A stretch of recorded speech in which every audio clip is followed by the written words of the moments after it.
Okay, today we're going to put on a USB charger so that I can charge my cell phone. And that would be this cell phone right here. Um, we're going to need to disconnect the battery. I've taken off the fairings so that we can get access to the wiring of the front light bulb. That will be very necessary because we're not wiring directly to the battery in this case, because I don't want it to run unless the bike is on. I've pulled out the piece that goes to the daytime running light, which is the one I want to use because it's always on. But there's not a lot of wire to work with, and it's already covered with electrical tape. So splicing in some additional wires is going to be very hard to work with, especially in such cramped quarters as you can see. So I'm beginning to take off. I have slippery hands. I'm going to take off the front portion of the bike now to get a little more room. Okay, so we have the front piece off here, and you can see right here I've already removed that, but the other one is still attached. This is for the high beam. We don't really need that. Oh, and she just came off on her own. Good thing I caught that, otherwise my front end would be wrecked. So we're just going to put that down nice and safely. So right now we have the front end off, the wiring for the front the daytime light nice and exposed, dangling there. We've disconnected this, so we have our 4 wire connections. This is the positive, this is the negative, and now we also need to connect our USB device. So as you can see, that's the USB. It has 2 wires on it, and we're gonna have to 3-way splice this wire into the negatives, so the 3 wires will go together, and same for the other one. Now what we're doing with this device is we're running it in parallel, and just to explain that, the positive electricity flows down the wire and it eventually branches off towards the USB device and towards the light bulb, so it enters each of them separately. Once it passes through there, each of those then comes down and reconnects to the negative, and so that way if one device goes out, the other one still has power. If you do it in series, then it's like a Christmas bulb set, where if one bulb goes, the next one goes, and so forth, because it relies on power to go through the previous one. It's basically just a long wire. Okay, so that's the first attachment. So you'll see, oh, you know what I just did? I I think I put the red side into the the negative, and I don't think I can do that. So let's take this apart. Okay, so a moment ago I had put the red wire through here, which does not go with the negative side. Not too much of a problem though. I was able to get everything apart. It's just a little messier looking now. I've taken this wire apart so many times, it's ridiculous.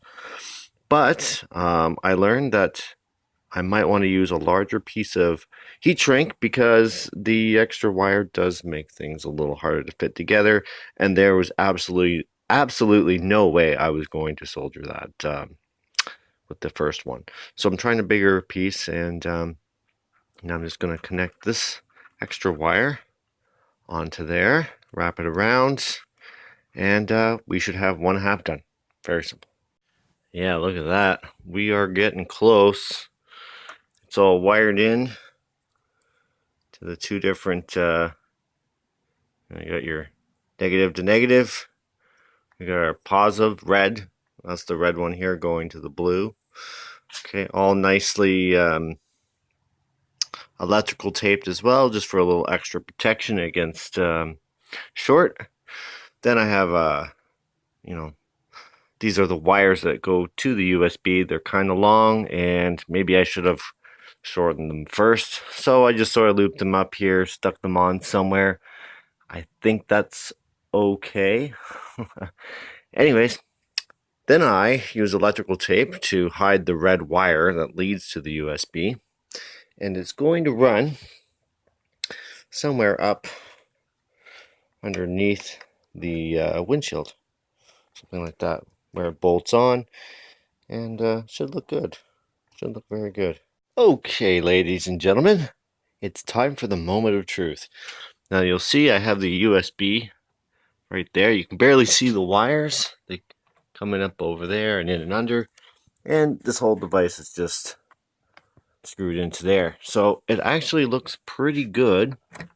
Take that out and close the cap. That's all we're left with. Pretty nifty. I think it looks good. I mean, for what it is. Alright, so let's get this in here. And we're gonna try her out. Okay, got the key. Oh yeah. Oh, the USB is on. It got a nice little blue light. You can see the phone is charging. And it hasn't killed my engine yet. Or my battery. Okay. Let's try it with the brights. This is the true moment of truth. Oh yeah. Oh yeah. That's good. Now to recap, we have installed a USB charger for my phone. Now we did something different than some people do. Some people will connect the charger to the battery. The problem with this is that anytime your phone is plugged into the USB, it's charging, whether your bike is running or it's not. So you get to your stop and you forget that your phone is plugged in and you leave it there. Maybe you're camping and it's just sitting on there and now your bike battery is dead. I'm protected.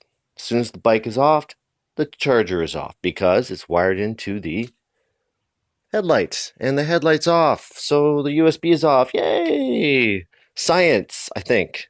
All right. This is my first video and it's complete.